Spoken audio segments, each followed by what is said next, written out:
কি সুন্দর লাগছে দেখতে, দেখো বেগুন দিয়ে পাতলা ইলিশ মাছের ঝোল। এই যে এরকম হবে পোড়া পোড়া, খেতে খুব ভালো হয়। তো ঠাকুমা ভালো জিনিস শিখিয়ে দিয়ে গেছে। Hello everyone, welcome back to my new blog. কেমন আছো তোমরা? আশা করি সবাই খুব ভালো আছো, আমিও ভালো আছি। আজকের ওয়েদারটা একদম সকাল থেকে বৃষ্টি, ভেজা ভেজা, কি বলবো তোমাদের দেখাচ্ছি। দেখো, এই দেখো, মনে হচ্ছে সারাদিনই বৃষ্টি হবে আজকে। মা কি করছো? এই যে বাবা রান্নার তোড়জোড় করছি। কি রান্না হচ্ছে দেখি? কি রান্না হচ্ছে? ভাত হচ্ছে। ভাত ফুটে গেছে। হ্যাঁ, আর এই মোচা রান্না করব। ওর বাবা দুটো ছোট ছোট ইলিশ মাছ দিয়ে গেছিল, তার থেকে বাঘা একটা চুরি করে নিয়েছে। আর এই একটা মাছ, দামি মাছ, হ্যাঁ একটা মাছই রান্না করব। আর কি করা যাবে আজকে? খারাপ আমার। আর একটা কথা বলি, ওই যে বলি না যে রান্না নিয়ে চিন্তা ভাবনা করি, তো আমি এই একটা জিনিস, নতুন একটা জিনিস, এটা রান্না করে খেয়ে দেখি কেমন লাগে, তারপরে তোমাদের শেয়ার করব। দেখো। আর এটা কি? এটা হলো ওই যে কচি কলা, এই যে দেখাচ্ছি। ও আচ্ছা, এই দেখো, এই যে মোচাটা নিয়েছি আজকে। মোচাটা এখান থেকে ভেঙে নিয়েছে, হ্যাঁ কেটে নিয়েছি। আর এখান থেকে এই যে কচি কচি কলা, এতে তো অনেক পরিমাণে আয়রন আছে, তো এই জন্য কচি কলা আমি কুচি কুচি করে ভাজা করে খাই। কিন্তু আজকে একটু অন্যভাবে রান্না করে খেয়ে দেখি কেমন লাগে, তারপরে তোমাদেরকে শেয়ার করব। কারণ এই কচি খুব পুষ্টিকর, আয়রন ভর্তি এই কলা, বিচা কলা। একটু মশলা, গরম মশলা শেষ হয়ে গেছে, তাই জন্য এই যে ধনে, জিরে, তেজপাতা, শুকনো লঙ্কা, গোলমরিচ, এলাচ, দারচিনি, লবঙ্গ দিয়ে আমি ভেজে রোস্ট করে নিয়ে গরম মশলা বানাবো। হ্যাঁ, এই যে ভাজা গরম মশলা। হ্যাঁ হ্যাঁ হ্যাঁ হ্যাঁ, গরম মশলা করে রেখে। এটা ডেইলি ইউজ হয়। হ্যাঁ, রান্নাতে দেখাই না যে গরম মশলা দিলাম। এই যে এইটা এখন এই রোস্ট করে ভেজে মানে গুঁড়ো করে রেখে দেবো। আমার ভাই ফোন করেছে যে মা কথা বলছে। আমার ছেলে কথা বলছে, আমার পাপা, এটা আমার পাপা। ভাই হাই বলে দে।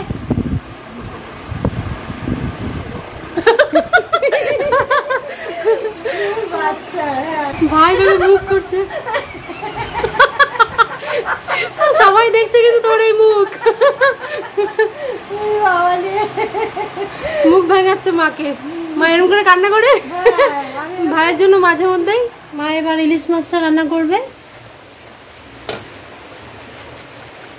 তার জন্য সরষের তেল দিয়ে দিচ্ছে, অল্প তেল দিয়েছে, কালো জিরে আর কাঁচা লঙ্কা ফোড়ন দিল, বেগুনগুলো দিয়ে দিচ্ছে।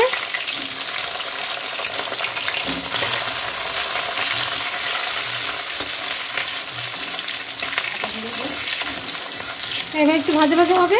এই যে অনেকটা ভাজা ভাজা হয়ে এসছে বেগুনগুলো। মাছগুলো আমার বসিয়ে বসিয়ে দিচ্ছে। একটি ভাজা হয়ে গেছে, আর একটি ভেজে দেবে। হালকা একদম এপিট এপিট করে ভেজে নিতে হবে, একদম শর্টকাট রান্না। শর্টকাট রান্না, তা খেতেও খুব ভালো লাগে, হেভি লাগে। একটুখানি লবণ, একটু হলুদ,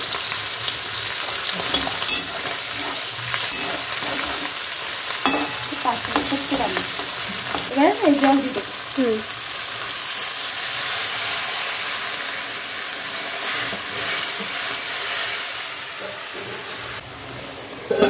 এবার কমিয়ে একটু কিছুক্ষণ রান্না করে নেবে। দেখি, এই যে আহা 5 মিনিট রান্না, কি সুন্দর লাগছে। দেখো কি সুন্দর একটা গন্ধ বেরিয়েছে। ও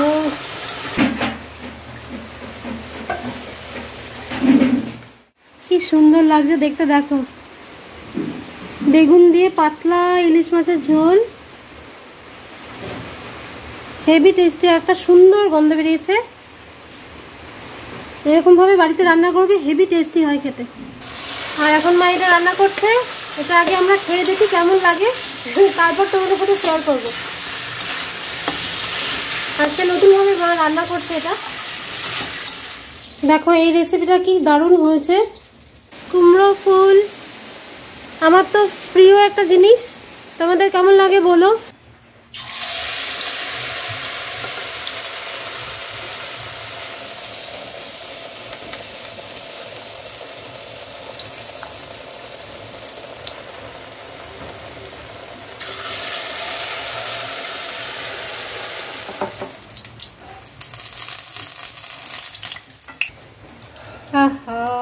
আমি এখন গরম গরম বসে বসে খাবো একটা। খাও।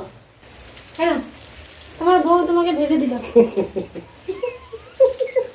কি হাসি, একজন হাসি বউয়ের কথা বললে। 10 টাকা 5 টাকা একটা জিও, আরে বাবা, শাবাশ। আজকে স্বীকার করলো কিন্তু মা যে 10 টাকা 5 টাকা একটাই মাত্র বউ, আর একটাই মাত্র মেয়ে। একদম। খেতে কেমন লাগছে বাবা? খুবই সুন্দর। এই শাবাশ।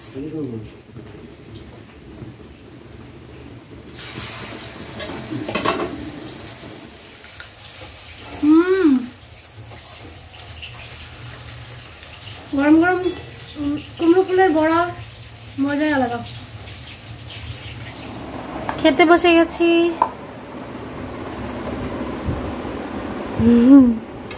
মা ভাত বাড়ছে আর বাবা খাচ্ছে। এই ঝোলটা সত্যি হেভি হয় খেতে। আজকে দুপুরবেলা ব্লগটা শেষ করে নিয়ে একটাই কারণে, আমাদের এই ভাদ্র মাসে একটা নিয়ম আছে, সেই নিয়মটা তোমাদের সাথে শেয়ার করব। আমাদের শ্বশুর বাড়িতে একটা নিয়ম আছে যে ভাদ্র মাসের 13 দিন পেরিয়ে গেলে তালের পাতা পোড়া করতে হয় শনি মঙ্গলবার দেখে। তো এই জন্য তালের পাতা পোড়া করার জন্য কি কি লাগছে আমি তোমাদেরকে একটু দেখিয়ে দিই। এটা আমাদের বাড়ির নিয়ম আর কি। এটা আমার ঠাম্মার সময় ঠাম্মারা নিয়ম করে গেছে, মানে নিয়ম আছে, সেগুলো দেখিয়ে দিয়ে গেছে মাদের। তো মা করে, আমার জেঠি করে। হ্যাঁ, তো এই হলো ব্যাপার। তাল লাগছে, এখানে চালের গুঁড়ো লাগছে, আর একটু দেবো, নারকেল দিলেও হয়, তা নারকেল আমার কাছে নেই, তাই একটু খোয়া ক্ষীর দেবো, আর একটু আখের গুড় দেবো। আখের গুড় লাগবেই, আর কাঁঠালি কলা লাগবে। এই কাঁঠালি কলা, তাল, আখের গুড়, এইটা হলো মেন লাগবেই। এটা আমি সুস্বাদু বাড়ানোর জন্য খোয়া ক্ষীর অ্যাড করছি। আর লাগছে পাতা, কলা পাতা, মানে কলা পাতার মধ্যে ওই মিশ্রণটা দিয়ে আর কি পোড়ানো। চালের গুঁড়োর মধ্যে মা একটু তাল দিচ্ছে। হ্যাঁ, 2 হাতা মতন তাল দিলাম। তারপরে দিলাম এই খোয়া ক্ষীরটা। ভালো লাগে এটা খেতে। হ্যাঁ, খোয়া ক্ষীরটা দিয়ে দিলাম। এই আখের গুড়টা, এই আখের গুড় দিতেই হবে আমাদের। এটা দিয়ে দিলাম। এরপরে কলাটা দিয়ে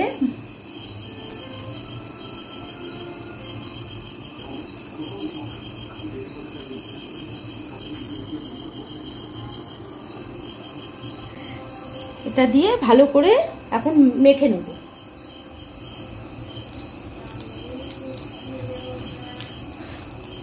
এটা জল ঢল কিচ্ছু লাগে না।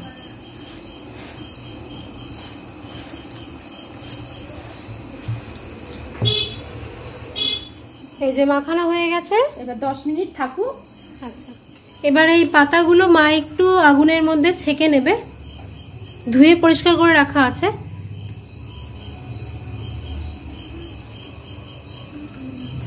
অল্প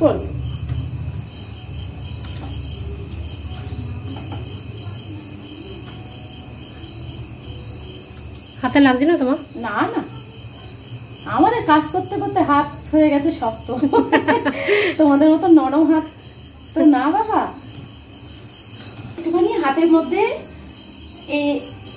একটু জাস্ট একটু হাতের মধ্যে একটু ঘি লাগিয়ে একটু এরকম পাতার মধ্যে নিয়ে নেব। এই যে, হ্যাঁ, পাতার মধ্যে নিয়ে নিলে তাহলে আটকাবে না। মা এবারে যে তাওয়ার মধ্যে ছেঁকে নেবে, তার জন্য বসিয়ে দিয়েছি। হ্যাঁ, এই 1 চামচ করে দিলাম। এরকম করে দিয়ে একটু চেপে চেপে দিলে, এটাকে একটু চেপে চেপে দিতে হবে।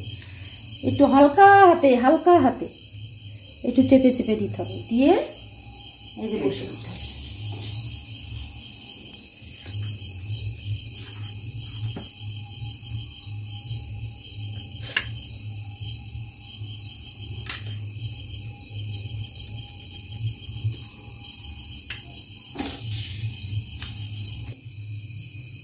মিডিয়ামে আঁচটা থাক, মিডিয়াম করে দিতে হবে, দিয়ে ঢাকা দিতে হবে।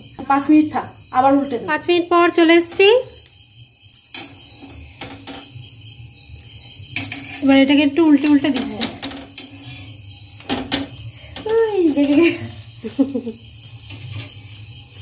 বেরিয়ে গেছে না ওই জন্য। হ্যাঁ, আর এই পাশে আবার 5 মিনিট থাক।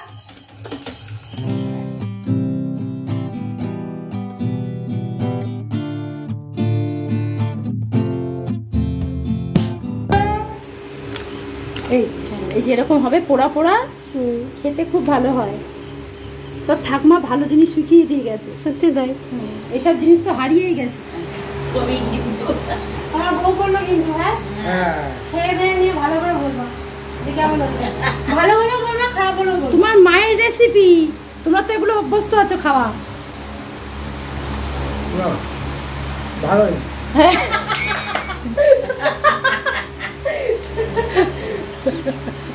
তো তোমার মা আমাদেরকে শিখিয়ে দিয়ে গেছে, তাই তোমাদের করে খাওয়াচ্ছি। খুব ভালো হয়েছে, সত্যি তাই। এগুলো ভালো লাগে খেতে, একটু আনকমন লাগে খেতে। হ্যাঁ। আর হচ্ছে আমাদের যেহেতু নিয়ম তো রক্ষা করতেই হবে। ওই দেখো বাঘা চলে এসছে। দেখো দেখো এর অবস্থা। ও বাবা রে বাবা। এই ছন্টা, এই ছন্টু, এই ছন্টু পাখি, ছন্টু পাখি। তাহলে তোমাদের দেখিয়ে দিলাম। তো এরকম ভাবে যদি বানিয়ে খাও তাহলে বানিয়ে খাবে, খুব ভালো লাগে। আর আমাদের তো নিয়ম, এই জন্য আমরা মানে প্রতি বছর ভাদ্র মাসে আমরা এটা করে খাই। তো আজকের মতো এই পর্যন্ত। সবাই খুব ভালো থেকো, সুস্থ থেকো। আর আমার ভিডিওটা ভালো লাগলে like, comment, share and subscribe করে দিও। আমার পাশে থেকো। সবাই খুব ভালো থেকো। টাটা।